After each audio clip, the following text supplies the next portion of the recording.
So ఒక ప్రభుత్వం కనీసం మంచినీటిని అందించలేనటువంటి చేతగాని పరిస్థితిలో ఉన్నటువంటి ఈ ప్రభుత్వం గొప్పలు చెప్పటానికి సూపర్ సిక్స్లు సూపర్ హిట్టులని సభలు పెట్టడానికి 100 సార్లు హైదరాబాద్కి స్పెషల్ ఫ్లైట్లలో తిరగడానికి విచ్చలవిడిగా ఖర్చు చేస్తుంది.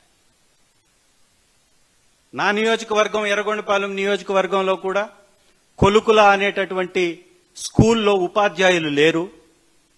పుల్లల చెరువు స్కూల్లో ఉపాధ్యాయులు లేరు. ప్రాథమిక పాఠశాలలో నియోజకవర్గం నుంచి దాదాపుగా 170 మంది ఉపాధ్యాయులు వెళ్ళిపోయారు. వచ్చినటువంటి ఉపాధ్యాయులు కేవలం 26 మందే అని విద్యాశాఖ అధికారులకి అనేక సార్లు చెప్పడం జరిగింది. ఈ రోజుకి నూతనంగా నియమించబడ్డటువంటి ఉపాధ్యాయులే లేనేలేరు. ఈ లోకేష్ గారి యొక్క ఈ శాఖలో నాణ్యమైనటువంటి విద్య లేదు, నాణ్యమైనటువంటి వసతి లేదు, నాణ్యమైనటువంటి భోజనం కూడా అందియలేనటువంటి చాతగాని అసమర్థ మంత్రిగా లోకేష్ గారు నిలబడిపోతున్నారు. 611 మంది చదువుతున్నటువంటి స్కూల్లో ఒక మంచినీళ్ల ఆర్ఓ ప్లాంట్ ఆర్ఓ ప్లాంట్ని మెయింటైన్ చేయడానికి ప్రభుత్వం దగ్గర డబ్బు లేదండి. ఎటుపోతుంది ఈ డబ్బంతా?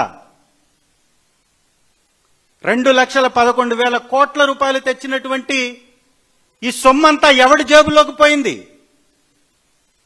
ఈ దోచుకుంటున్నటువంటి మద్యం డబ్బంతా ఎటు వెళ్ళిపోతుంది? ఇవాళ మద్యం ఇబ్రహీంపట్నంలో కూడా ఒక దొంగ నకిలీ మద్యం రాకెట్ పట్టుబడ్డాడు. అతను కూడా తెలుగుదేశం నాయకుడే. ఎక్కడికక్కడ విచ్చలవిడిగా రోడ్ల మీద మద్యం తాగేటటువంటి మనుషులు కనపడుతున్నారు. రాష్ట్ర ఖజానాకి డబ్బొచ్చి పడట్లేదు అని ఏంటి అని ఆరాధిస్తే అందరూ తలలు బాదుకుంటుంటే ఇది అసలు విషయం అని ఈ చిత్తూరు జిల్లాలో, కృష్ణా జిల్లాలో బయటపడ్డటువంటి ఈ ఉదాంతాలను ఒక్కసారి గాని చూస్తే ప్రతి 3 సీసాల్లో 1 సీసా మద్యం, నకిలీ మద్యం ఈ రాష్ట్రంలో అమ్ముడవుతుంది. నకిలీ మద్యం దాగి 100ల సంఖ్యలో ప్రాణాలు పోతున్నాయి. నకిలీ భోజనం తిని 100ల సంఖ్యలో విద్యార్థులు ప్రాణాలు కోల్పోతున్నారు. ఇది ఖచ్చితంగా మారాలి. ఇక నుంచి ప్రభుత్వం నిర్వహిస్తున్నటువంటి స్కూళ్లపై తక్షణమే సమీక్షలు చేయాలి. ప్రభుత్వ స్కూళ్లలో వసతుల కోసం మెరుగైనటువంటి సౌకర్యాలను ఏర్పాటు చేయాలని నారా లోకేష్ గారికి హితవు పలుకుతూ, చాతగాని చావలేనటువంటి ఎంతమంది నాయకులున్నా సమర్థత కలిగినటువంటి జగన్మోహన్ రెడ్డి నాయకత్వానికి కాలి గోటికి కూడా సరిపోరు అనే విధంగా వీరి యొక్క పరిపాలన సాగుతూ ఉంది.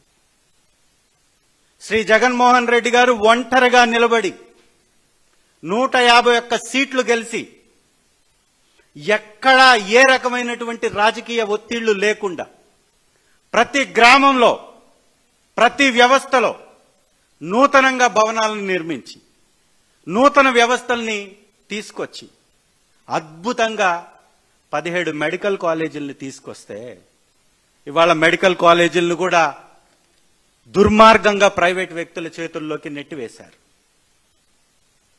ప్రైవేట్ వ్యక్తుల చేతుల్లో వైద్య వ్యవస్థ వెళ్లిపోతే ఎలాంటి పరిస్థితులు వస్తాయో ఇవాళ విద్యాశాఖని చూస్తే ఇట్టే అర్థమవుతుంది. విద్యాశాఖలో ప్రైవేట్ వ్యవస్థ ఉండడం వలన ఏ విధంగా అయితే ప్రభుత్వ విద్యాలయాలు నాశనం అయిపోతున్నాయో అదేవిధంగా వైద్య వ్యవస్థ కూడా మారబోతుంది అని పదే పదే వైఎస్ఆర్సీపీ గళం వినిపిస్తూనే ఉంది. చిట్ట చివరిగా చంద్రబాబు నాయుడు గారి 40 సంవత్సరాల అనుభవం కలిగినటువంటి నాయకుడు అని చెప్పుకునేటటువంటి ముఖ్యమంత్రి గారి చేతిలో ఉన్నటువంటి వ్యవస్థలు ఒక్కొక్కటిగా నీరు గారిపోతున్నాయని చెప్పటానికి ఎలాంటి సందేహమే లేదు. 40 సంవత్సరాల ముఖ్యమంత్రి గారు ఈ రాష్ట్రంలో తీసుకొచ్చినటువంటి కొత్త వ్యవస్థలు ఏంటో తెలుసా? నకిలీ మద్యాన్ని దొంగచాటుగా తయారు చేసే ఫ్యాక్టరీలని తప్ప ఒక్కటంటే ఒక్కటి అతని చరిత్రలో ఈ రాష్ట్ర భవిష్యత్తు కోసం, ఈ రాష్ట్ర ప్రగతి కోసం, ఈ రాష్ట్ర అభివృద్ధి కోసం తీసుకొచ్చినటువంటిది లేనే లేదు అని చెప్పటం అతిశయోక్తి కాదు. ఖచ్చితంగా చంద్రబాబు నాయుడు గారి తెలుగుదేశం బి గ్యాంగ్, బాబు గారి గ్యాంగ్, ఈ గ్యాంగ్ చేతుల్లోకే వెళ్తుంది కదా.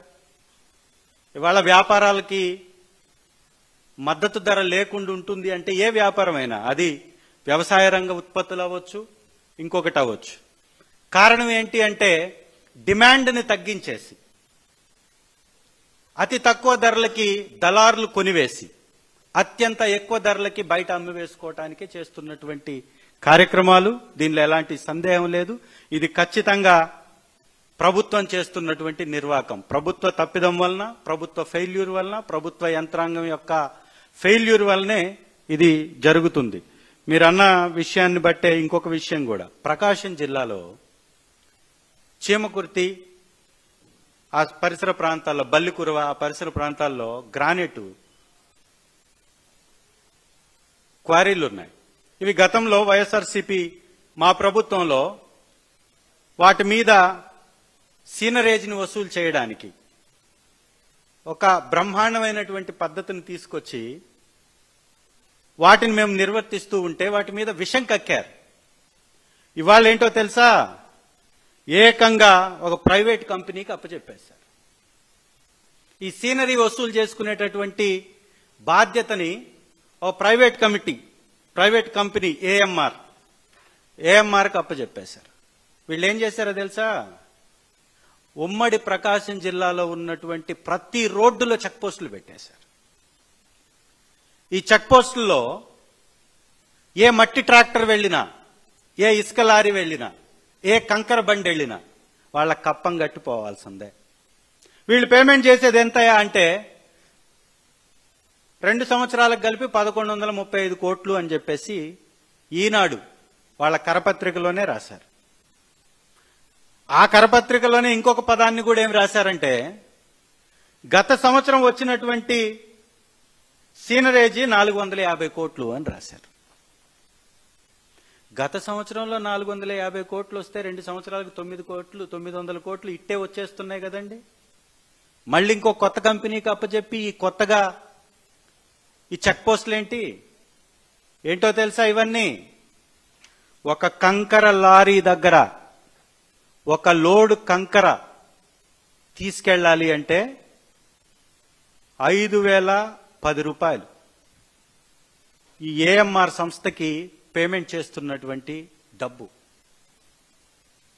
ఇది ఒక్క ట్రాక్టరు, ఒక లారీ కంకరకి కడుతున్నటువంటి కప్పం.